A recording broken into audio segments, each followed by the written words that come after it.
crazy. Back room.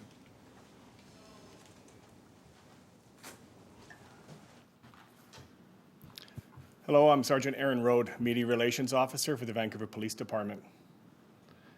A Vancouver police officer has been assaulted and sustained injuries during a violent arrest in Vancouver's West End. On Friday, September 13th, just after 6:30 p.m., an acting sergeant working by herself in the area of Granville and Davie Street noticed a female who was wanted on a provincial-wide warrant.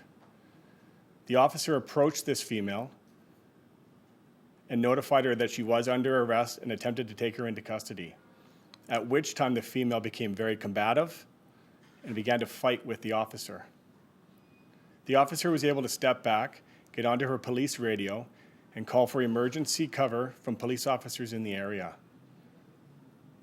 During the battle and fight with this combative female, she was able to sustain her and did notice that she pulled out a can of bear spray and attempted to spray her in the face, as well as others in the area. Unfortunately, she did get bear sprayed in her eyes and was immediately blinded. She was able to hold on to this female while she was fighting with the officer until other officers attended the area and took this female into custody. Our officer sustained injuries and was treated at the scene. She was transported to a local hospital where she was decontaminated and assessed for other injuries. She was released that evening and is currently at home recovering. We wish her a very speedy recovery. Officers are aware of the risks that they have to deal with when attending these calls in our community, and we never want to see another officer hurt. We do wish our officer who was hurt to get better, and we wish her a speedy recovery. At the scene, we arrested Janine Renata Firth, a 36-year-old Vancouver resident, and she is currently in custody. She was arrested for carry, use, threaten to use a weapon in assaulting a peace officer, resisting arrest, and possession of a weapon. Her next court appearance is tomorrow, September 17th at 9:00 a.m. at the Downtown Community Court on Gore Street. Is there any questions? Other than just the physical injuries, what's the rehab like from an incident like that mentally to come back to work? In regards to the bear spray, it is a very traumatic and painful experience to go through. I'm not going to speculate on what her recovery will be, but she also sustained other injuries which she's having to deal with also.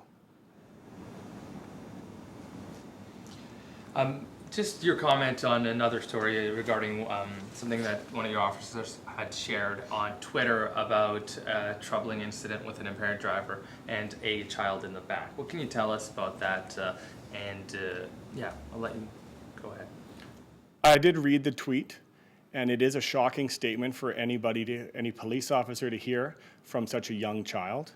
This investigation has been concluded, and due to the privacy reasons for this child, we won't be speaking about any particulars of the incident.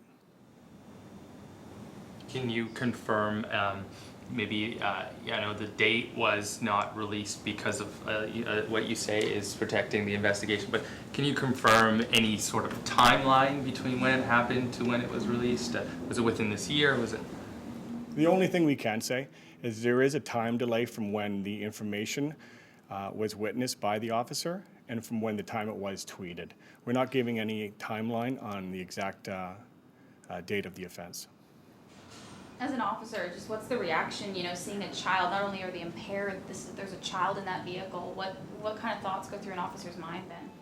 We're always here for public safety, and to hear such a young child to have comments like what were tweeted are shocking, and at this time we're not releasing any other information. Any other questions from anything else? Any update on the Molotov on Kiefer from September 11th? On September 11th, officers did attend a residence on Kiefer Street for an arson, and that matter is under investigation. We won't be releasing any other information at this time. I appreciate you all coming down. Thank you very much.